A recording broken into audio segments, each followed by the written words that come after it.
Hello guys, welcome back to my YouTube channel. This is the part 2 of the chapter 1 जो कि मैं आपको पहले बता चुकी हूँ, जिसके अंदर लाइफ स्पैन पर्सपेक्टिव मैं प्लेलिस्ट पे बता दूँगी, आपको आसानी से मिल जाएगा ये चैप्टर। सो हम देखते हैं the nature of development without wasting time. यहाँ पे हम इम्पॉर्टेंट टर्म्स पहले मैं बता देती हूँ। ये जो टॉपिक है ये शॉर्ट के लिए है इम्पॉर्टेंट, ठीक है, लॉन्ग के लिए इम्पॉर्टेंट नहीं है, ये शॉर्ट के लिए इम्पॉर्टेंट है। लॉन्ग भी आ सकता है लेकिन कम चांसेस है लॉन्ग आने के। सो हम डिस्कस करना शुरू करते हैं biological, cognitive and socio emotional processes. अब इसके अंदर हमारे पास क्या आते हैं, हम बारी बारी डिस्कस करेंगे बायोलॉजिकल को, कॉग्निटिव को, सोशियो इमोशनल प्रोसेसेस को। सबसे पहले बायोलॉजिकल प्रोसेसेस को डिस्कस करते हैं। Biological processes, changes in an individuals physical nature. अब आपको पता चल गया है कि बायोलॉजिकल प्रोसेसेस क्या है, कि जो इट इन्वॉल्व्स द चेंजेस, ऐसे चेंजेस जो कि हमारे फिज़िकल नेचर में हो रहे हों, अकर्स इंडिविजुअल्स की फ़िज़िकल नेचर में हो। अब यहाँ से और डिटेल में पढ़ लेते हैं। Biological processes produces change in an individual physical natures. अब इसके एग्जांपल्स मैं दूंगी तो अब आपको ज़्यादा अच्छे तरीके से समझ आएगा, फिर मैं और डिटेल में समझा दूँगी। अब आपको सबसे पहले पता होना चाहिए कि बायोलॉजिकल प्रोसेसेस क्या क्या होते हैं। बायोलॉजिकल प्रोसेसेस होते हैं जीन इनहेरिटेड फ्रॉम पेरेंट्स। जो आपको पता है, बायोलॉजी के बच्चे जो भी देख रहे हैं, कि आपको पता है कि हमें स्पेसिफिक क्वालिटीज़ इनहेरिटेड मिलती हैं, जिनको हम इनहेरिटेड के अंदर क्लासीफाई करते हैं। जो क्वालिटीज़ वो जीन्स के ज़रिए हमें मिलती है, जैसे आई कलर है, वेट है, हाइट है, ये हमें आपको पता है जीन्स के ज़रिए मिलती है। तो ये क्या है, बायोलॉजिकल प्रोसेस है, जहाँ पे हमारे पास इंडिविजुअल के अंदर चेंज आ रही है, वो भी उसकी फ़िज़िकल नेचर के अंदर। अब ब्रेन डेवलपमेंट, ये भी बायोलॉजिकल प्रोसेस है। हाइट और वेट गेन, ये भी बायोलॉजिकल प्रोसेस है। चेंजेस इन मोटर स्किल्स, ये भी बायोलॉजिकल प्रोसेस है। Nutrition exercise and the hormonal changes of puberty and the cardiovascular declines are all examples of biological processes, ठीक है। और it focus on the role of genes in development in different stages at different points in life span. फिर अच्छा, अब मैं आपको इसको दोबारा एक ओवरव्यू कंक्लूड करके बता देती हूँ, फिर हम अगले वाले पे चलेंगे, कॉग्निटिव प्रोसेसेस पे। बायोलॉजिकल प्रोसेस वो होते हैं जहाँ पे एक इंडिविजुअल के अंदर जो है उसकी फ़िज़िकल चेंज आ रही हो, फ़िज़िकल नेचर क्या हो रही है, चेंज हो रही है। अब फिज़िकल नेचर किस किस तरह चेंज होती है वो हमने देखना है, इसके एग्जांपल्स को मतलब हमने देखना है। अब फिज़िकल नेचर पे जैसे हमारे आई कलर पे हमारा क्लाइमेट अफेक्ट करता है, हमारे जो है आपको पता है एक हेरिडिटी अफेक्ट करती है। अगर फॉर एग्ज़ाम्पल ग्रैंडफादर की आइज़ जो है वो ब्लू है, तो अगर फादर की आइज़ ब्लू नहीं है तो ये पॉसिबल है कि जो उसका ग्रैंडसन है उसकी आइज़ ब्लू हो, चाहे फादर की आइज़ ब्लू ना हो। तो ये आती है हेरिडिटी के अंदर। तो यहाँ पे क्या आता है, genes inherited from parents. Brain development हमारे पास एक बायोलॉजिकल प्रोसेस है, प्योर बायोलॉजिकल प्रोसेस है ब्रेन डेवलपमेंट। फिर हाइट और वेट गेन हमारे पास एक बायोलॉजिकल प्रोसेस है। Nutrition, exercise, motor development, a number of जो एग्जांपल्स आ जाते हैं हमारे पास बायोलॉजिकल प्रोसेसेस में। अब आपको पता है कि हम जो किस तरह हमें पता चला है कि जो ब्रेन है वो डेवलपमेंट होता है। आपको पता है ब्रेन आहिस्ता आहिस्ता डेवलप होता है और वो इसकी डेवलपमेंट का स्कोप इंक्रीज़ होता है, ऐसे डिक्लाइन होता है एट ओल्ड एज। लेकिन अगर हम इन्फेंसी से देखें तो अडल्टहुड, एडोलसेंस तक वो इंक्रीज़ होता है। सो किस तरह इंक्रीज़ होता है, by we can use the technique which is MRI, magnetic resonance imaging. ये भी बायोलॉजिकल प्रोसेस के अंदर आता है कि आप किस तरह ब्रेन इमेजिंग टेक्निक है, आप ये भी देख सकते हो कि हम किस तरह मेजर करते हैं। तो ब्रेन इमेजिंग टेक्निक के ज़रिए से हम देखते हैं कि हमारे पास ब्रेन डेवलपमेंट किस तरह हो रहा है। So it was all about the biological processes. मैंने सारे इंपॉर्टेंट पॉइंट्स आपके साथ डिस्कस कर लिए हैं, आपने इन्हीं पॉइंट्स को सिर्फ याद करना है। कॉग्निटिव प्रोसेसेस आपको पता है क्या क्या होते हैं। कॉग्निटिव प्रोसेसेस, अगर हम कॉग्निशन की जनरल बात करें तो it is related to your intelligence, it is related to your thinking, it is related to your decision problem skill and decision taking skill and problem जो है आपको सोल्यूशन फाइंड करने की स्किल को हम कॉग्निटिव प्रोसेसेस के अंदर सारे आ जाते हैं। So cognitive processes refers to changes in the individual thoughts, intelligence and language. अब आपने यहाँ पे एक चीज़ नोट की होगी कि बायोलॉजिकल के अंदर भी चेंज आ रहा है और कॉग्निटिव के अंदर भी चेंज आ रहा है। सो बायोलॉजिकल के अंदर जो हमने चेंज देखा, चेंजेस कॉमन है दोनों के अंदर। तो चेंज हमने यहाँ पे ये देखा है कि फिजिकल नेचर चेंज हो रही है। यहाँ पे हमने देखना है जो कॉग्निटिव प्रोसेसेस होते हैं। कॉग्निटिव साइकोलॉजी एक अलहदा जो है वो ब्रांच के लिए, एक अलहदा स्कूल के लिए। सो उसके अंदर से हम सिर्फ छोटी सी पॉइंट को डिस्कस कर रहे हैं। डिटेल के अंदर भी मैंने इसके ऊपर वीडियो बनाई हुई, आप देख सकते हैं अगर आप कोग्निटिव प्रोसेसेस को या कोग्निटिव साइकोलॉजी को समझना चाहते हैं। सो अगर हम जर्नल बात करें तो कोग्निशन के अंदर के हमारे पास क्या आते हैं, अब यहाँ पे इस बुक के अंदर 3 लिखे हुए हैं, लेकिन वैसे बहुत ज़्यादा होता है, तो हम 3 को ही डिस्कस करते हैं। Thoughts, intelligence and language also, कि कोग्निशन के अंदर हमारे पास कोग्निटिव डेवलपमेंट हो रही होती है। और कोग्निटिव डेवलपमेंट क्या होती है, it involves thought processes, intelligence and language. अगर हम इन तीनों को एग्जांपल में देंगे तो थॉट्स, कि आप अचानक से बैठे बैठे कहें कि मैं मूवी स्टार बन जाऊँगी तो मैं किस तरह आऊँगा, तो it will come under your cognitive process. कि आप सोचें, आप अपनी इमेजिनेट करें कि फॉर एग्जांपल मैं ये वाला स्टार बन जाऊँगा तो मैं किस तरह फील करूँगा, so it will come your cognitive processes. अब लैंड इंटेलिजेंस के अंदर आ जाएगा कि मेमोराइजिंग अ पोएम, ठीक है, ये आपके इंटेलिजेंस में आएगा। Putting together a two word sentence, ये भी इंटेलिजेंस के अंदर जाएगा। और लैंग्वेज के अंदर भी ये चले जाएगा, ठीक है ना। और पजल्स को आपने किस तरह सॉल्व करना है, वो भी कॉग्निटिव प्रोसेसेस में जाएगा, क्योंकि वो इंटेलिजेंस से रिलेटेड है। So it was all about the cognitive processes, socio emotional processes. अब आपने इस वर्ड पे गौर करना है, socio emotional processes. Socio emotional का मतलब है कि social factor including the emotional affects, ठीक है, कि जो सोशल फैक्टर्स है और जो इमोशंस किस तरह हमारे अफेक्ट होते हैं वो हम डिस्कस करेंगे। वो प्रोसेसेस को हम सोशो इमोशनल प्रोसेसेस कहेंगे। Socio emotional processes involves change in the individuals relationship with other people. अब social which is related to the society, ठीक है, सोसाइटी के अंदर आप क्या करते हैं, रिलेशनशिप डेवलप करते हैं। तो रिलेशनशिप आपकी ज़िंदगी पर किस तरह असर रखते हैं, आपकी पर्सनैलिटी को किस तरह चेंज करते हैं, आपके इमोशंस को किस तरह चेंज करते हैं, वो हम सारा सोशो इमोशनल प्रोसेसेस में पढ़ेंगे, ठीक है। जनरल बात करें तो सोशो इमोशनल के अंदर क्या पढ़ेंगे, रिलेशनशिप हमारे किस तरह बिल्डअप होते हैं अदर पीपल के साथ, सोशल के अंदर आ जाएगा, ठीक है। इमोशंस पे क्या अफेक्ट रखते हैं, ये आ जाएगा। और फिर हमारे पास पर्सनैलिटी को किस तरह डेवलप करते हैं, ये आ जाएगा। 3 पॉइंट्स है, सिंपल। यहाँ पे 1 पॉइंट है, यहाँ पे 3 पॉइंट है, यहाँ पे भी 3 पॉइंट है। इसके अंदर कोई भी कॉम्प्लेक्स बात नहीं, बहुत आसान है। अगर हम एग्जांपल देखें तो सोशो इमोशनल प्रोसेसेस के अंदर बड़े मज़े की एग्जांपल आई है, ये कि an infant smile in response to a parents touch. अब ये सोशो इमोशनल प्रोसेस के अंदर चले गए, क्योंकि इट इन्वॉल्व्स द जो सोशो के अंदर जो जाएगा वो आएगा पेरेंट्स के, सोसाइटी के अंदर होते हैं जो और जो हमारे पास एक रिलेशनशिप डेवलप हुआ है पेरेंट्स का और इन्फेंट का, जो कि आपके ट्रस्ट का रिलेशनशिप है, ठीक है। और जो इन्फेंट है वो अपने जब उसके मामा या उसके पापा जब उसको अच्छी तरीके से टच करते हैं तो क्या होता है कि वो स्माइल करता है, वेव करता है, खुश होता है। तो it will come your socio emotional processes. Emotion यहाँ पे टच का रिस्पॉन्स है, स्माइल का रिस्पॉन्स है जो टच के ज़रिए से आया।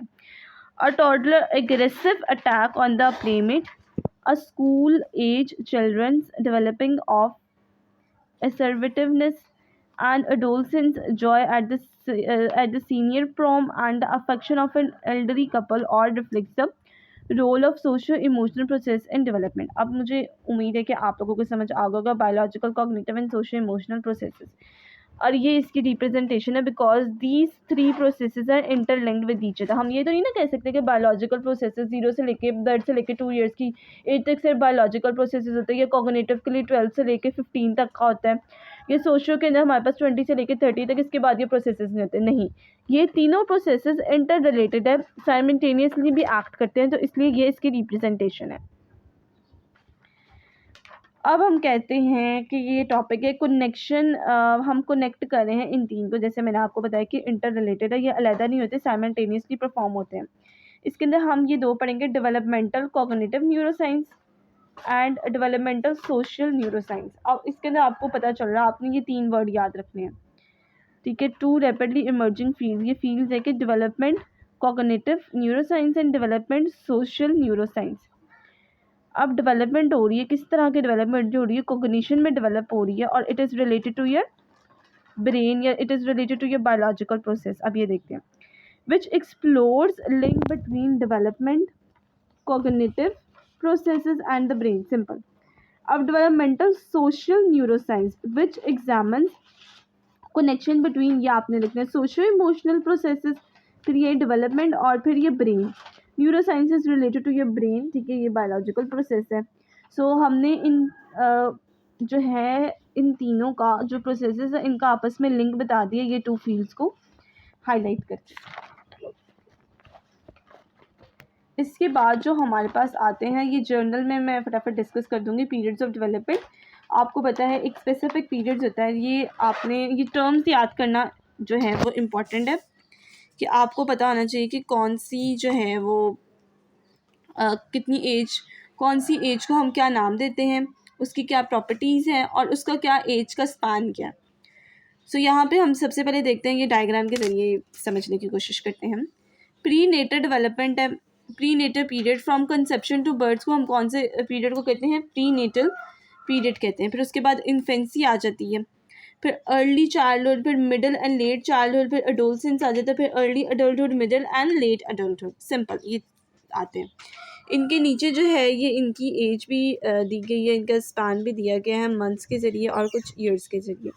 इन्फेंसी का होता है from birth to around about 2 years, ठीक है, या 2.5 ईयर्स तक होता है। यहाँ मंथ्स में लिखा हुआ है, आप मंथ्स में भी लिख सकते हैं और आप ईयर्स में भी लिख सकते हैं। अब प्री नेटल डेवलपमेंट में जब जो बेबी होता है वो अपनी मदर की वूम में होता है, वहाँ पे किस तरह की डेवलपमेंट हो रही थी वो यहाँ पे हम देखते हैं। यहाँ पे ट्रिमेंडस ग्रोथ हो रही होती है, बच्चा जो है वो सिंगल सेल से multi cellular organism, multi cellular cells के अंदर ट्रांसफॉर्म हो रहा होता है। यहाँ पे हमारे पास बहुत ही ज़्यादा तेज़ी से ब्रेन डेवलपमेंट हो रही होती है, ठीक है, और it all occurs within the period of 9 months. So it was all about the pre natal period. Infancy के अंदर अगर हम देखें तो जैसे 0 से 2 ईयर्स के बच्चों को आप अपने दिमाग में रखें तो क्या होता है, वहाँ पे वो इन्वायरमेंट को एक्सप्लोर कर रहा होता है, ठीक है। वो जो सेंसरी मोटर कोऑर्डिनेशन हो रही थी, सेंसरी मोटर कोऑर्डिनेशन आपको पता है ना कि सेंसरी ऑर्गन्स की कोऑर्डिनेशन जो हमारे मोटर सिस्टम है उनके साथ कोऑर्डिनेट कर रहा था। आई हैंड कोऑर्डिनेशन हो रही थी, सिंबॉलिक थॉट्स हो रही होती है, वो लैंग्वेज डेवलपमेंट हो रही थी, सारी इन्फेंसी के अंदर हो रही होती है। ऑल दो वो इन्फेंसी की 0 से 2 ईयर्स की एज के अंदर या इसके बिटवीन बोलना प्रॉपरली स्टार्ट नहीं करता, लेकिन वो मम्बरिंग और ऐसे कुछ मुंह से बोलना सीख लेता है, जो स्मॉल जो छोटे वर्ड्स होते हैं। लेकिन इसका ये मतलब नहीं हो रहा था कि बच्चों को कुछ समझ नहीं आ रहा था, उनको सारा कुछ समझ आ रहा होता है। इन्फेंसी के अंदर ये हो गया। फिर अर्ली चाइल्डहुड जो कि है 3 से लेके 5 ईयर्स की एज। सो इसको हम प्री स्कूल एज भी कहते हैं। यहाँ पे जो है बच्चों को सफिशेंट केयर की ज़रूरत होती है, उनकी कोग्निशन डेवलप बड़ी तेज़ी से हो रही होती है, वो बहुत अच्छे तरीके से ऑब्ज़र्व कर रहे हैं, वो बहुत अच्छे तरीके से इमिटेशन करते हैं, ठीक है। इमिटेशन का मतलब होता है कि आप कोई एक्शन होता हुआ देखें और आप उसको रिपीटेडली वैसा अब यहाँ पे इस एज के अंदर क्या होता है, अर्ली चाइल्डहुड के अंदर मैं ऑलरेडी वीडियो बना चुकी हूँ। अर्ली चाइल्डहुड के अंदर डेवलपमेंट की डिफरेंट स्किल्स डेवलपमेंट हो रही थी, जिसको gross and fine motor skills कहते हैं। आप वहाँ पे इसका थोड़ा सा जिक्र करेंगे, ठीक है। इन्फेंसी के अंदर भी डेवलप हो रही होती है और अर्ली चाइल्डहुड के अंदर भी। अब मिडिल और लेट अडल्टहुड को देखें तो 6 से लेकर 10 to 11 ईयर्स के दरमियान आती है मिडिल और लेट चाइल्डहुड। इसको हम एलिमेंट्री स्कूल ईयर्स भी कहते हैं। और जो बच्चा है वो डिफरेंट स्किल्स को जो है अचीव करना चाहता है, डिफरेंट स्किल्स को मास्टर करना चाहता है और नॉलेज को अच्छी तरीके से गेन कर रहा होता है। 6 से 10 साल के बच्चे, आपको पता है। एडोलसेंस की बात करें तो इसके अंदर जो है वो हमारे पास प्यूबर्टी की एज आ जाती है, ये देखें। और ये एज जो है वो 10 to 12 से शुरू होती है और 18 से 21 तक एडोलसेंस की एज जाती है, जो जिस एज में आप लोग अभी लाइक कर रही हैं। सो एडोलसेंस के अंदर क्या होता है कि आप डेवलप डिफरेंट रिलेशनशिप्स डेवलप करते हैं। इसके अंदर जो हमारे पास, इसको हम प्यूबर्टी की एज भी कहते हैं एडोलसेंस को। और इसके अंदर डिफरेंट करेक्टरिस्टिक्स हमारे पास डेवलप हो रहे होते हैं, सेकेंडरी सेक्सुअल करेक्टरिस्टिक्स डेवलप हो रहे होते हैं। बच्चे जो है वो मोर लॉजिकल हो जाते हैं, एब्स्ट्रैक्ट थिंकिंग करते हैं, आइडियलिस्टिक हो जाते हैं और अपनी family more time spend outside the family और develop different relationship outside the family. यहाँ तक बच्चे जो है ना मिडिल अडल्टहुड तक अपनी जो फैमिली है उसके ऊपर बड़ा इन्हिसार होता है, लेकिन जो एडोलसेंस होता है यहाँ पे बच्चे न्यू रिलेशनशिप डेवलप्स कर रहे होते हैं। अर्ली अडल्टहुड जो होता है वो 20 से लेकर 30 ईयर्स की एज तक होता है। और यहाँ पे जो है वो लोग क्या कर रहे थे, वो उनके करियर पाथ्स जो हैं वो स्पेसिफिक हो चुके होते हैं, उनको अपना पता होता है, ज़िंदगी का मकसद पता होता है, उनको अपनी आइडेंटिटी का पता होता है, अपने लाइफस्टाइल को किस तरह अडॉप्ट करना होता है वो इनको ये पता होता है। या यही एज है जहाँ पे उनका लाइफ स्टेटस सेट होता है कि वो सिंगल है या कोहिबिटिंग है या मैरिड है, ठीक है, जो अर्ली अडल्टहुड है। अब मिडिल अडल्टहुड के अंदर आते थे 40 से लेकर 50 ईयर्स की एज, जो आपके पेरेंट्स की राउंड अबाउट एज है। सो मिडिल अडल्टहुड के अंदर अगर हम जर्नल डिस्कस करें तो क्या होता है कि अगर आप अपने पेरेंट्स को देखें, आपको बुकिश लिखने की भी इतनी कोई ज़्यादा ज़रूरत नहीं है, आप आपके इर्द गिर्द सारा कुछ होता है, आपको सब कुछ पता है, सिर्फ आपको अपने ब्रेन को ये बताना है कि ये एज के अंदर मेरे पास ये लोग क्लासीफाई करते हैं, वो क्या चीज़ें कर रहे हैं वो आपने सिर्फ लिख देनी है।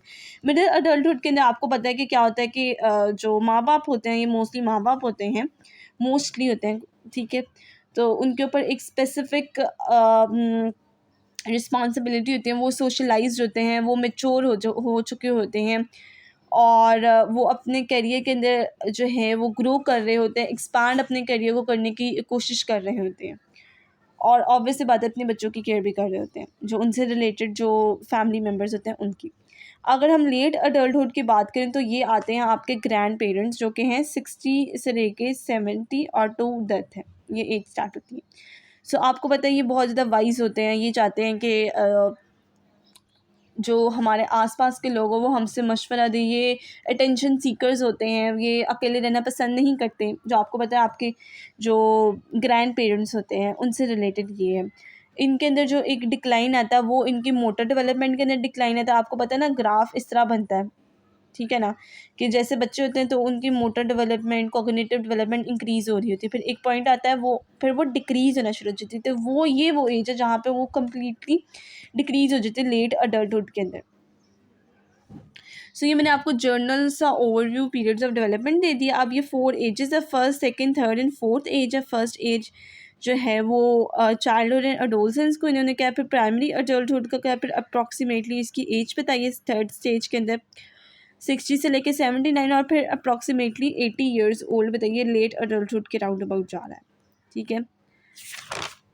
और फिर इसके बाद जो है ये है, इसके बाद हम अपनी वीडियो ख़त्म करेंगे, और अपनी नेक्स्ट वीडियो में हम एक लॉन्ग कह सकते हैं डेवलपमेंटल इश्यूज़ जो हैं वो इम्पॉर्टेंट है, लेकिन इतना ज़्यादा इम्पॉर्टेंट नहीं है। जो हमारे पास जो मेन आते हैं ना वो यही आती है, psycho analytical theory and cognitive theories, ये दो इम्पॉर्टेंट लॉन्ग है, जिसके अंदर साइको एनालिटिकल के अंदर फ्राइड की और एरिक्सन की देखेंगे, और वहाँ पे हम पियाजेस की देखेंगे, और एक और है विगॉट्से की देखेंगे।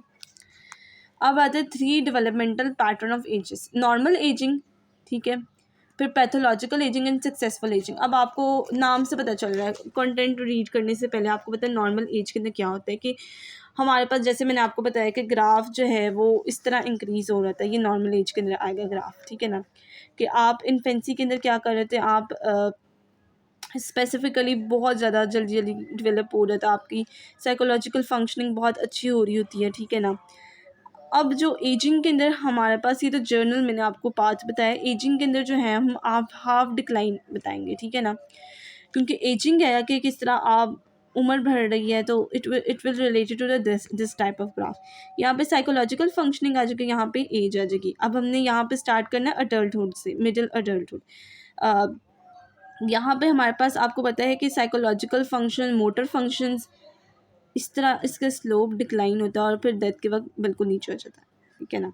तो यही नॉर्मल एजिंग के अंदर इसलिए स्मूथली डिक्रीज़ हो रहा था ग्राफ। हमारे पास मिडिल एज के अंदर हमारे पास कॉग्निटिव फंक्शन, साइकोलॉजिकल फंक्शनिंग अच्छी हो रही होती है, फिर हमारे पास आहिस्ता आहिस्ता वो विद एज डिक्रीज़ हो रहे थे, क्योंकि हमारी बॉडी के अंदर वो मसल्स के अंदर वो कैपेसिटी नहीं रहती, ठीक है। It is all how related to the normal ageing.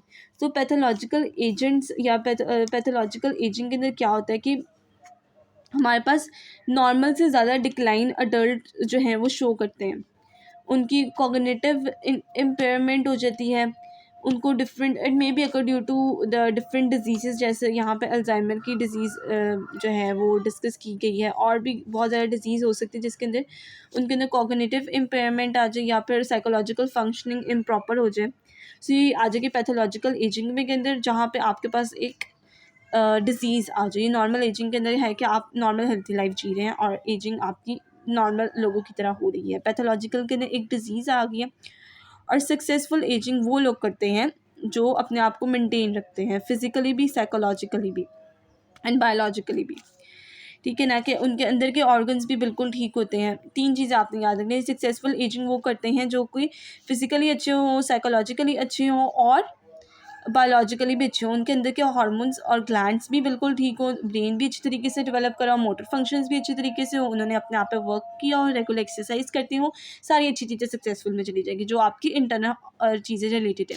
Physically उनके मसल्स भी स्ट्रांग हो, ठीक है ना, और साइकोलॉजिकली उनका अच्छी तरीके से इंटेलिजेंस का लेवल अच्छा हो और ब्रेन डेवलपमेंट अच्छी और इंटेलिजेंट हो, तो वो सक्सेसफुल एजिंग के अंदर आ जाते हैं कि जिनके अंदर positive physical, cognitive and socio emotional development is maintain longer, declining later in older age than is the case for most people। ठीक है, अब मैं आपको सारा मेन बता चुकी हूँ, तो मेरे नहीं ख्याल है कि आपको इन तीनों के अंदर कोई भी कन्फ्यूजन होगी। सो हम अपने अपकमिंग लेक्चर के अंदर क्या डिस्कस करेंगे, developmental issue. So this is the part 2 of the video of chapter number 1। We are discussing this chapter, ठीक है, लाइफ स्पैन परस्पेक्टिव, और हम ये वाले टॉपिक पे आ चुके हैं। हमने यहाँ पे क्या डिस्कस कर लिए, ये डिस्कस कर लिए, और यहाँ अब हमने ये चीज़ डिस्कस करना है, तो हमारा ये सेकंड पार्ट ख़त्म हो जाएगा, फिर हम थर्ड पार्ट पे चलेंगे। अगर आपको वीडियो अच्छी लगी हो तो please like, share and subscribe my YouTube channel, and if you have any question related to this topic, so you can also ask it in the comment section. So thank you for watching this video.